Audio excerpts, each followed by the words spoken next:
को दें। Item number 20 सुश्री सयोनी घोष। बोलो।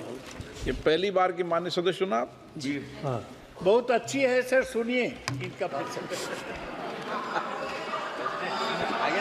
आप बीच में मत टोकना उनको और सलाह मत देना, आप पीछे सीट पे चल जाओ। धन्यवाद अध्यक्ष महोदय, आपने मुझे बोलने का मौका दिया। मैं जादवपुर लोकसभा क्षेत्र से पहली बार चुनकर इस सदन में आई हूं और मैं धन्यवाद देना चाहती हूं मेरी लीडर ममता बनर्जी और अभिषेक बनर्जी का और जादवपुर लोकसभा क्षेत्र के सारे वोटरों का जिन्होंने मुझे भारी बहुमत से जिताया और इस सदन में भेज के बीजेपी को एक पैगाम दिया कि पश्चिम बंगाल में माननीय सदन में इन नेताओं को धन्यवाद नहीं होता। आप और ये संदेश सर, ये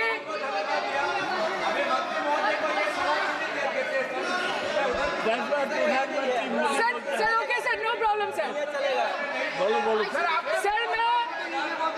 सर मैं धन्यवाद देना चाहती हूँ जादवपुर लोकसभा क्षेत्र के लोगों का जिन्होंने मुझे भारी बहुमत से यहाँ पे जिता के भेजा और ये पैगाम दिया कि पश्चिम बंगाल में नफरत की रणनीति और धोखेबाजी की राजनीति नहीं चलेगी।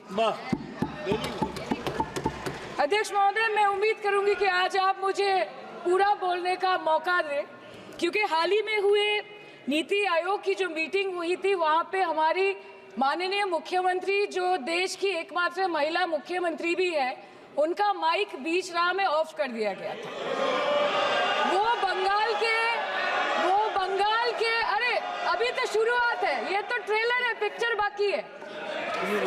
अध्यक्ष महोदय, मैं आपसे ये बोलना चाहती हूँ कि वो बंगाल के हक के लिए यहाँ पे सवाल उठाने आई थी, वो बंगाल के लोगों की बात रखने यहाँ पे आई थी, लेकिन उनका माइक ऑफ कर दिया गया। आपके माध्यम से मैं इस सदन में उपस्थित वहाँ जो बैठे हैं माननीय सदस्य, कोई भी घटना को सर एक लाइन आपका डिलीट करेंगे सर, एक लाइन सर मैं यही बताना चाहती हूँ कि बंगाल के लोगों का आगे जाके बंगाल की लोग आपके पार्टी की माइक ऑफ कर देंगे। बस एक चुनाव बाकी, आप देख लीजिएगा। Sir, all India Trinamool Congress इस सदन और इस देश का 3rd लार्जेस्ट ऑपोजिशन पार्टी है और हम आपसे धन्यवाद हम आपको देते हैं कि आपने हमको रेलवे, स्वास्थ्य, शिक्षा और आज ये पशुपालन जैसे महत्वपूर्ण विषय पे चर्चा करने का मौका दिया। लेकिन तृणमूल कांग्रेस आगे जाके देश के हर महत्वपूर्ण मुद्दे पे बात करेगा, चाहे वो चीन का अनैतिक रूप से इस देश में प्रवेश हो या वो 700 से ऊपर आंदोलन जीवी किसानों की। माननीय सदस्य, आप पहली बार बोल रही हैं, मैं आपको हस्तक्षेप नहीं करना चाहता, लेकिन जिस अनुदानों की मांगों पर चर्चा सर अभी आ रहे हैं सर, नीट के घोटाले से लेके जीएसटी के बोझ तक, एयरपोर्ट की छत टूट जाने से लेके रेल पटरी से छूट जाने तक, तृणमूल कांग्रेस के सदस्य, हर सांसद देश के हर गंभीर मुद्दे पर चर्चा करेंगे। बस यही आपको बोलना था। रिस्पेक्टेड सर, मामाटी मानुष is the Magna carta of the governance of West Bengal and our party, and I feel truly honored that today I've been given the opportunity to talk on a ministry which is intrinsic to the Mamati Manush of the country. हमारे किसान अपनी मवेशी को, अपनी फसल को माँ की तरह पूछते हैं, जिस खेत में वो हल चलाते हैं उस जमीन को नमन करते हैं। But does this major sector get support from the government? Sir, Indian agriculture supplies around 58% of India's livelihood and is a principal source of income for half of the population, accounting for 17 to 18% of the country's GDP. 70% of India's rural poor depend on livestock and farm animals. But does this sector get what it deserves? इसका जवाब अगर आप देश के किसान से पूछेंगे तो वो आपको यही बात बोलेंगे कि चाय से शुरू हुई थी सरकार और गाय पे अटक गई और विकास की मौसी 10 साल में रास्ते में भटक गई। Sir, exorbitantly high cost of cattle and poultry feed under the mismanagement of this sector by the current government and wholesale fodder inflation hovering between 25% to 28.6% in the last 2 to 3 years, it is a 9-year high. Sir, किसान खुद क्या खाएंगे? अपने परिवार के लोगों का खिलाएंगे? अपनी गाय, भैंस, भेड़, बकरी को क्या खिलाएंगे? सर ऐसे ही वारदात होते हैं जहां गरीबी से जूझता हुआ एक किसान उसको अपनी गाय भेड़ बकरी को बेचने में मजबूर करते हैं और अंत में जाके वो अपनी खुद की जान ले लेते हैं। सर पिछले 10 सालों में 1,12,000 किसानों ने इस देश में आत्महत्या की। एनसीआरबी की एक रिपोर्ट के अनुसार 10 साल में हर दिन इस देश में एवरेज में 30 किसान हर दिन अपनी जान ले लेते हैं। सर इस देश के लोगों का यही है किस्सा कि जिसको जिताया वो राजा की तरह जाएगा और जिन्होंने जिताया वो फकीर की तरह। सर ये बहुत गौरक्षा की भी बातें करते हैं। देश के लोगों को ये पता होना चाहिए that there is a fodder crisis in India and the union minister has himself stated in a written reply in Rajya Sabha that yes, the country is deficit in fodder. So it means that cows are dying without food in government-owned goshalas, especially the BJP-ruled state. 74,000 cattle had died at Panjrapols in Sundarnagar and Banaskantha district of Gujarat in the last 3 years. 200 cows were found dead in Madhya Pradesh's Shivpuri district. 173 cows allegedly died in a week in Chhattisgarh. And 74,016 cows had died in Hingonia Gaushala in Jaipur during the previous BJP government in Rajasthan. तो sir पहले खाना ही नहीं मिला, fodder crisis, फिर मिल भी जाए तो इतना महंगा कि किसान खरीद ही नहीं पा रहा है, फॉडर इन्फ्लेशन, और सर खाना मिल भी जाए तो पशुओं की बीमारी। उससे मुकाबला करने के लिए इस सरकार ने क्या किया? The Parliamentary Standing Committee on Agriculture, Animal Husbandry and Food Processing presented its report which stated that 32.7 lakh cattle were infected by the viral lumpy skin disease across several states and a whopping 2.4 lakh cattle died within months. ये बोलते हैं कि गाय हमारी माता है पर माँ की रक्षा करना इन्हें नहीं आता है। अध्यक्ष महोदय, हम सब जानते हैं कि इस मिनिस्ट्री के अंतर्गत डेयरी भी आता है और भारत इस पूरी दुनिया में दूध के उत्पादन में नंबर 1 है, contributing to almost 24.46% of global milk production. But since the government has not been able to bridge the gap between demand and supply, it has successfully turned the country from being the largest producer of milk to an importer of milk. In the last 10 years, due to the stagnation in milk production, the gains of white revolution has been systematically whitewashed. The dairy farmers are forced to throw buckets of milk on the highway protesting against meager remuneration for their produce. And the price of milk, on the other hand, has increased by a massive 55% in the past 10 years. It was rupees 36 per litre in 2014 and now rupees 56 per litre in 2024. When this government came to power, the first thing the milk producing companies regulated by it did was to increase the price of milk by rupees 2 per litre. This was their revenge on the people of India for not providing a majority to the BJP. आम आदमी के दूध, छाछ, लस्सी, दही, पनीर पर 5% की GST, cream, condensed milk, मक्खन, घी पर 12% की GST और अमीरों के हीरो पर सिर्फ 1.5% की GST। सरकार उनको रिलीफ नहीं देती है जो विदेश में जाके मिल्क शेक और लाते की चुस्कियां लगाते हैं। ये सरकार उनको रिलीफ नहीं देती जो आम आदमी 2 पैकेट दूध खरीदने से पहले 10 बार सोचता है। सर बचपन से हम सुनते आए थे कि संडे हो या मंडे रोज खाओ अंडे। India rank 2nd in egg production in the world और अंडे का फंडा यही है सर कि भारत के बच्चों के किस्मत में महीने में एक अंडा नहीं मिलता।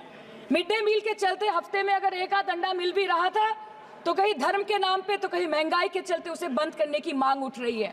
Sir more than 50% children under the age of 5 suffer from chronic malnutrition in the country and roughly 17% children are underweight and yet most BJP ruled states do not serve eggs in midday meal scheme. This is the example of Poshan Kal in India. Sir अंत पे आते हैं मच्छी पे। आप लोगों को ज्यादा पसंद नहीं पर हम क्या करें, हम तो माछे भाते बंगाली है, हमको तो बोलना ही पड़ेगा। And not to forget that 2.8 crore fisher folk are employed directly in catching fish in the country and millions are employed in the value chain of selling fish and aquaculture. India stands 3rd in the world in the terms of fish production, contributing to 8% of global fish production and ranks 2nd in aquaculture production. The PM talks about blue revolution, but this government has allocated only 0.045% funds out of the total budget for the flagship scheme, Pradhan Mantri Matsya Sampad Yojana. Even after this meager allocation, they did not utilize 39% of the funds, and in 23-24, they did not utilize 24% of the funds allocated. और sir, भले ही सरकार को मणिपुर शब्द से allergy हो, but the fact remains that 1.5 years of lack of governance in the state has led to endangering of the fish species in India's largest freshwater body in Manipur, the Loktak Lake. So the government has to generate employment opportunities, investment in areas such as exports, post-harvest processing, and import substitution.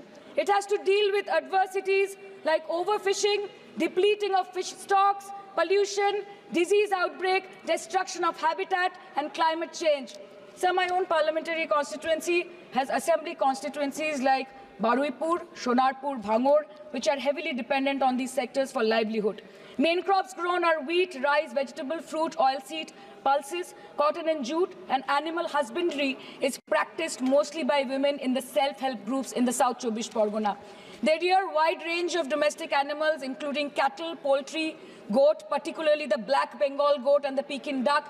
And I take extreme pride in saying that in the last 5 years of the TMC government, the CM Mamata Banerjee has allocated a massive amount of 76,680 crore to agriculture and its allied sectors for their development. The government of West Bengal has achieved remarkable success in implementation of state schemes, namely Bangla Dairy. The state-owned company is providing financial incentive at the rate rupees 11.5 per litre of raw milk directly to the bank accounts of primary dairy farmers through milk unions. Bangla Dairy procured 3.55 crore kg milk in 2023, for which rupees 109 crore was paid to dairy farmers through direct benefit transfer. 47,900 fresh Kisan cards have been issued in the last 3 years for animal husbandry. Up to 30th November 2023, rupees 393 crore was sanctioned to marginal animal rearers in the rural areas. Bangla Shosho Bima Scheme, a fully state-funded scheme for crop insurance. Total 1.28 crore farmers were enrolled under the scheme during 23-24. 70 lakh farmers got claim settlement worth rupees 247 crore. 76,049 farmers are getting pension amounting to rupees 1,000 per month under Joy Bangla scheme.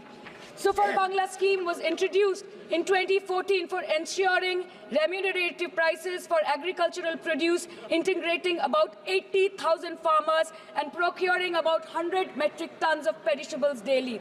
The annual turnover of this project is now rupees 106 crore. 77 new stores have been opened in financial year 23-24. 186 Krisak Bazars sub-market yards are running successfully, providing excellent marketing infrastructure for aggregation and ease of marketing. And to be mentioned that West Bengal is one of the largest cold storage capacities in the country at more than 87 lakh metric ton with 620 cold storages.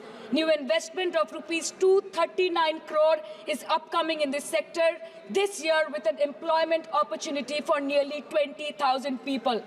अरे उधर वाले बता इसमें बुरा क्या है, हवा के चार झोंके अगर इधर से भी गुजर जाए तो. Now coming to the demands of pending funds from the government of India to West Bengal on animal husbandry and welfare. 50% of the central share, rupees 12.72 crore for financial year 23-24, being the recurring expenditure for mobile veterinary units, is pending with the government of India. Government of West Bengal requested for sanctioning an additional 126 MVUs for 24-25. However, it was regretted, citing want of funds. The proposed central share of 49.93 crore for financial year 24-25 for assistance to states for control of animal disease has not yet been released by the government of India. Despite repeated persuasion, Department of Animal Husbandry and Dairying has not released the central share of rupees 10 crore for financial year 24-25 for various ongoing national livestock mission schemes, including the project for the establishment of Buck Semen Station in Horinghata. ये तो बस इसी ministry से बकाया है बंगाल का. अभी दूसरी मिनिस्ट्री प्रक्रिया तो पता नहीं कहाँ पे जाके ये खत्म होने वाला है.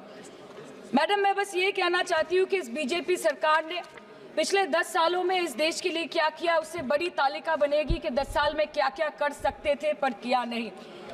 2014 में जो किसान मोदी है तो मुमकिन है सोच के और अच्छे दिन के ख्वाब देख के बीजेपी को वोट दे रहा था, आज 10 साल बाद वो बोलता है कि मोदी है तो नामुमकिन है। शायद अभी वो किसान है भी नहीं। तो इसीलिए मैं बोलना चाहती हूँ कि समय बड़ा महत्वपूर्ण होता है अध्यक्ष महोदय, और बड़ा बलवान। बंगाली में हम एक बात बोलते हैं कि समय गेले साधन होबे ना। इसका मतलब यही है कि अगर समय चला गया तो साधना नहीं होगी, अगर भक्त रूठ गए तो आराधना नहीं होगी। और 3 से 303 से 240 के आंकड़े बोलते हैं कि इस बार जो आप चले गए तो दोबारा लौटने की संभावना नहीं होगी। तो यही बोल के मैं अपनी बात खत्म करती हूँ। Thank you so much.